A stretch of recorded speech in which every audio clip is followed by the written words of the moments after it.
Streaming live, tackling the topics everyone's talking about online. Share, engage, interact.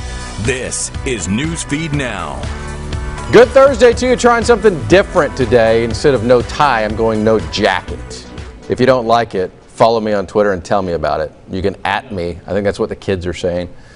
All right, so if you're watching Newsfeed Now for the first time, here is what we're doing. We're doing things differently that a normal everyday 6 p.m. newscast simply can't. We've just a couple of stories. In fact, we just have 4 today. But then we go across the south to our live reporters on the scene and find out the stories behind the stories. We start with weather. It was a difficult night for a lot of folks in the Show Me State. About midnight, a really big tornado hit the capital city of Missouri. Early this morning, the governor was urging folks to stay home as the damage assessments began. We do know 9 people were hurt in that storm. Further south in Golden City, Missouri, a storm hit and killed 3. Now, we're going to go live to Golden City in about 5 minutes, but right now that reporter is actually on a newscast for her local station, so we're going to wait for that for just a few minutes. In Jefferson County, take a look at some of the damage left behind. Sent debris swirling more than 2 miles into the air. The tornado in the state capital was part of a system that has just ravaged the central U.S. over the past several days. At least 29 tornadoes were reported in the region within a 24-hour period. And as you would expect, with storms like that, rain is another concern. Heavy rain from Oklahoma to Arkansas, rising floodwaters, rising rivers are causing problems. Omar Jimenez has more. Rising floodwaters swallowing this entire house and carrying it downstream, and another home swept away by raging waters. The Cimarron River overflowing, eroding the shores and forcing residents to flee their homes, and officials warning people who live along rivers or creeks to prepare to evacuate. I said, "What did you say?" And she said, "Our house is gone." Our son called us and told us to get the heck out of there. And Oklahoma residents dealing with a 1-2 punch, historic flooding and tornadoes. Depending on how much rain we get with the next couple of rounds of storms, we could also be looking at another flash flood event with the river flooding. Rescuers working around the clock to save those who are trapped. Emergency crews having to pull this woman out of a second-story window. You cannot drive up to their house. We have to get a boat in the water or 2 boats in the water. It's going to take us a long time to get to them. The storms are blamed for at least 7 deaths in the region. Officials say dozens of people hurt in Oklahoma alone. So long as we are working and Tulsans take this seriously and pay attention and prepare, then we will get through this safely. The Army Corps of Engineers releasing 215,000 cubic feet of floodwaters every second in an effort to keep the Keystone Dam from topping its floodgates. Tulsa's mayor warning the threat isn't over. If people don't take this seriously and don't prepare, and that is how lives could be endangered. All right, Omar, thanks so much. Let's bring in meteorologist Hayden Nix out of Little Rock, Arkansas for more. Hayden, let's talk about this pattern as a whole first. Yes. Major tornadoes yesterday, but you know, that's not what we're worried about right now. Folks there obviously are worried about damage. We got to look ahead because floodwaters are going to start rising really all across the south. Absolutely, and you know, this has not been a case just in the last week or so. This has been an ongoing issue all spring long. We have just had a lot of moisture coming in, not only at the surface, but also in the upper parts of the atmosphere. When you've got that much moisture, it's got to go somewhere, and all of that vapor is turning into rainfall. And I want to show you something. If we can actually take our Max 1 computer, I want to show you what's the problem here with the Arkansas River. This first map that you're looking at is actually the Arkansas River watershed, and you can see a lot of water can be channeled in anywhere from the northern panhandle of Texas into portions of Kansas, and all of that's going to work its way eventually to the Arkansas River and then into Arkansas. And just to show you the problem that we're having to deal with, and I know this map may be a little difficult to see, but you can see the state borders on here. The purples there, that's the precipitation above normal. So what happens is we do a 30-year statistic based on what we consider is normal for that time of the year. For the last 30 days, we have most locations in the Arkansas River watershed at more than 250% above normal for this time of year. So we've had a lot of extra rainfall that is not needed, and it's all coming at once. So you're going to see a lot of river gauges being triggered at the minor and major flood stage levels. Some locations even talking about historic flooding, especially here in Arkansas. So certainly something we've got to watch very closely. Okay, so Hayden, very interesting that first map. So this is basically runoff, right? So this is water that has been on the surface that's making its way down to the banks of the rivers and levees and dams across the South. And that's where this concern is. I know in central Arkansas, in Pine Bluff, Arkansas, flood levels are starting to get pretty high. Saturday, they're expected to crest. But we're going to have a lot of water outside of the banks based on that runoff. Absolutely, and that's going to be a big impact for people who live very close to that. And you also have to look at it from the perspective of each individual spot where these gauges are located, because the situation's not going to be the same, for instance, in Little Rock as it would be in Pine Bluff or Fort Smith, because the river is at different depths, so it's going to create different situations. But farmers are going to have a big problem with this with their fields. They've been struggling already trying to plant things, and this is just going to make it worse. They definitely don't need that. All right, Hayden, Nick's going to let you get back to work. Appreciate you taking the time here on Newsfeed. Now, let's go back to Missouri. Very serious situation out of Golden City, kind of close to Springfield, Missouri. 3 people have died there. 2 were an elderly couple. Here's some of the damage. Multiple homes were destroyed or possibly sustained some kind of damage. Hannah Zettel joins us from Springfield.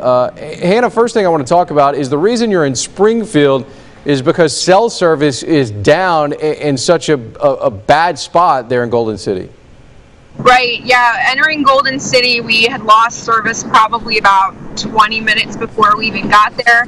We talked to a couple of residents who live there, and they were like, oh, the only thing that works out here is Verizon, and a lot of people have flip phones there, and yeah, the cell service was just not our friend there. All right, so you were able to see firsthand the damage there, and it was a very tragic storm, 3 people dying. What is the sense right now on the ground there in Missouri? What's the feeling like right now? You know, with these small towns, these smaller communities, they are very, very tight-knit. Went into one of the only cafes in the town of Golden City. Everyone there knew exactly who everyone was that had passed, their friends, their fellow community members. The feeling was we're all very, very heartbroken. Yeah, no doubt about it. How long, you know, obviously people were out pretty early this morning to start looking at the damage. Really, we're just taking a look at some of the darker video damage-wise. How bad is it? I mean, how many homes are we looking at, and how badly damaged are they? Right, well, we got to look at about 4 homes that had been just obliterated. Roofs gone, garages caved in. A trailer that just was not, or it was for its foundation, what you a trailer, and then debris scattered everywhere. And in Golden, homes aren't necessarily like right on top of each other, so you got to drive the different locations. But as we kept going further and further down, it seemed to be getting worse. And yeah, I mean, people were still out gathering what was left that they could see, but power lines down everywhere, trees uprooted, snapped, debris just everywhere, especially from that trailer that had really seen the worst of it. All right, Hannah, thanks so much. Appreciate you taking the time. I know you've got to get back to work as well. All right, let's move on. This morning, the Today Show hosted a big party from Indianapolis Motor Speedway. Music superstar Sheryl Crow performed this morning, but she didn't get to soak up the sun. You see, Indy having lots of cloud cover. But a cloudy mind, it just doesn't work when you're behind the wheel of a car, right? Doesn't work for the driver nor the team around him. So let's jump into the pits with Sierra Hignite. It takes a lot of focus and skill to keep a car on the track for 500 laps going over 200 miles per hour. You got to pay attention to everything that's going on, not just your car coming in, and because there are wrecks that happen in the pits, and guys do get hit and hurt, and it's kind of just one of the risks you take when you go over the wall. There are 6 people on a pit crew team, each with a different job, and only a few seconds to do it. My personal best in a race is a 3.77. I actually did that at Circuit of the Americas in Texas this year. Seconds, 3.7 seconds, yeah. TJ Thompson is responsible for the inside front tire of his team's car. A pit crew is just as important as the driver when it comes to winning a race. You can make up a lot of time or lose a lot of time in the pits. Each pit crew member is an expert when it comes to their car, and there's very little room for error. You definitely know when there was a bad stop and everyone's kind of hanging their head and everything, but when there's a good stop, everyone's around fist bumping, and when we're gaining spots, it kind of amps everybody up all at once. But all that celebration comes with quite a bit of risk as the pit crew climbs over the wall. I was helping on one of our inside tire changers, and it was a little bit of a slick track, and Graham came came in and he kind of slid the front tire and almost took our guy out. So both of us kind of flinched for a second, and that was one that gets your heart racing for sure. Thompson says when he first heard hundreds of thousands of fans screaming at IMS over the roar of the engines, he felt something he had never felt before. It's definitely a big adrenaline rush, and that kind of takes over, and really by the time you get back over the wall, you don't even remember the last 7 or 6 seconds since you went over the wall. It's all kind of just blacks out, and you kind of go into that game face mode. Game face mode. Let's bring in Sierra now live from Indianapolis. Sierra, obviously a lot of folks are getting into that game face mode. I can hear the cars behind you as well. Yeah, I was going to say it's a little harder for me to even hear you guys today. They've got the cars on the track out there today. The pit crews are hard at work as they're preparing for that race, but it is a lot of hard work. When I was there talking to those guys, I could not imagine being in those pits on race day. All right, so how big of a party is this? We, normally when we do stories like this, we think about the sporting event, but there's also got to be something else. And I've been to NASCAR races, IndyCar races. Is it going to be just party central there in Indianapolis? Absolutely. I wish I could show you right now, but it's right on the other side of the track. They have the Snake Pit, and that's basically a big EDM concert the day of the race, and that's absolutely crazy. They had some parties here today. Sheryl Crow was here singing at the track today. So, I mean, as you can imagine, to say the Indy 500 is not a party, I mean, that would be just absolutely insane. We've got stuff here all week long leading up to it that's basically everyone coming together and just having a good time. Did you get to take in the Sheryl Crow concert? Yes, yesterday we were doing our live hits in the evening, and I heard, the song behind me, and it sounded like it was coming over the intercom. I was like, oh, I love this song, and I just kind of took a look behind me, and there she was about 100 yards away singing live. I mean, she's incredible. I thought I was listening to like the CD or the radio or something. Yeah, I've seen her twice live. I've actually had a chance to meet her before. She's a very cool lady. This morning, though, she was rocking the Today Show on NBC. Did you get to take any of that in? I was unfortunately on the other side of the track when that was happening, but I could still hear it, and it was just as good as it was yesterday. So if you did catch that on TV, that was basically what I was experiencing from like 100 yards away. What did it sound like? Absolutely incredible. What did it sound like? To accidentally see Sheryl Crow. No. I want you to sing Sheryl Crow right now.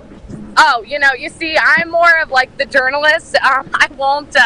I will not be a singer probably any time in my life. Never? Never going to be? Probably never. I think for everyone's sake, that's probably more enjoyable, as if I just don't sing. Sierra, I'm disappointed because Tuesday Night Music Club was one of my favorite albums. I mean, maybe if you catch me, in a good mood tomorrow, I might prepare something for you, but we'll just have to see. Oh, I don't want you to prepare. I want you to soak up the sun right now because all I want to do is have some fun. That is exactly what song it was. I was just bebopping in my spot, and I turned around, and there it was. All I want to do is have some fun. Now, Sierra, you are all done. Oh, thank you. All right, see you later, Sierra. Thanks so much. Appreciate you taking the time.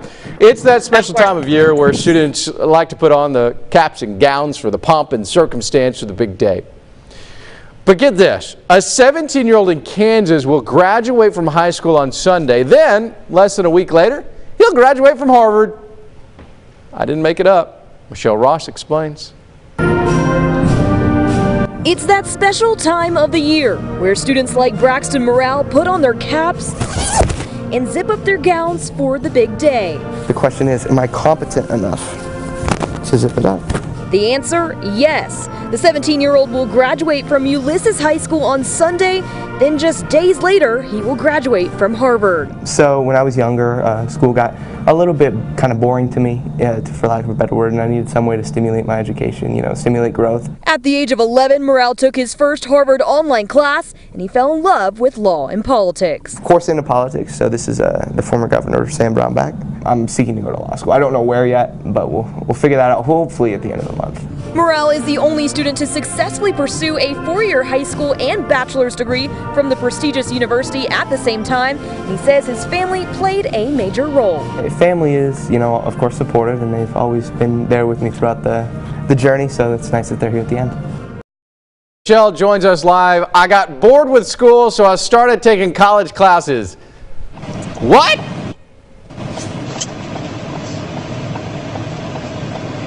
Tell me about it.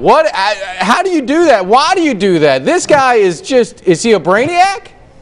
Honestly, when I first met this guy, you could just tell right off the bat, his skill levels, the way he talked, he was so mature, but he was also super cool. Like, a thing that he told me was, yes, like, I did skip some grades, I did take some college classes when I was 11 years old, but he was like, I made sure that I got the social experience to stay, in high school and still get both the academic and social experience. But he's a cool guy, Yeah, he seemed very down to earth when you were talking to him, and extremely mature. So at 11 years old, they started taking college classes. What were you doing at 11 years old? Oh, God. When I was 11, I was probably just, doing gymnastics, coloring books. I don't know, nothing like him. Yeah, I know. I bet his parents are proud. All right, so he's going to law school next. Is he looking to become a lawyer, or is he going to use that degree for something else? So I know he's looking to finalize his plans for law school at the end of this month. He doesn't know exactly where, but he says he wants to use law school as a stepping stone to kind of learn about law, and then hopefully one day he wants to go into politics and, follow some footsteps of some people that he looks up to. But this kid, he has a good passion for just law and politics, so I'm excited to see where his future goes. Yeah, I bet you he has got a very bright future. So how does this work? I mean, what is his college degree in right now? So he kind of went through like the liberal arts program, but he said he emphasized in government and politics. So he took all those classes. It was through like an online extension program, where he said he got to take them online while doing traditional high school, but he also every summer went up to Cambridge, like in Massachusetts, and also kind of got that on-campus field. So he said it was a really awesome experience. He's excited for next week. So yeah, he just went to Cambridge and decided to hang out in Harvard. My goodness. Yep. Very cool story. Right? Michelle, thanks so much. We appreciate you taking the time. That's all the time we have on this edition of Newsfeed Now. Thursday is over. We'll see you back here on a Finally Friday. Bye, guys. This is LA. All I want to do is have a little fun.